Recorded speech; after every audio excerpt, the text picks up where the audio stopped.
ఇవి ఎల్లికాయ పచ్చడి పెడుతున్నాయి. నేను గణపతి దగ్గర పెట్టుకుంటాం కదా, అవి ఇట్లా చిన్నగా కడి చేసుకోవాలి. ఇవి 4 కాయలు, కారము ఒక టీ గ్లాస్ తోని గ్లాస్నర, కొంచెం టేస్ట్కి సరిపడే సాల్ట్, మెంతి పిండి, ఆవపిండి.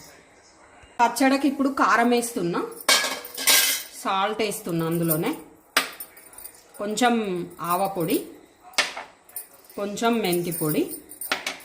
ఇప్పుడు ఈ ముక్కలు అందులో వేసేయాలి, కలుపుకోవాలి మంచిగా. ఇది ఒక ఆయిల్ పెట్టిన, ఇప్పుడు ఆవాలు, కొన్ని మెంతులు, ఇప్పుడు అవి చిట్లుతున్నాయి, అందులోనే వెల్లిపాయ వేస్తున్నా, దంచి వేసుకోవాలి. ఇప్పుడు ఈ పోపు చల్లారాలి. ఇప్పుడు ఇది చల్లారింది, ఈ పోపు అంతా ఇప్పుడు మనం దీంట్లో బౌల్లో వేసుకోవాలి. వేసుకొని కలుపుకోవాలి మంచిగా.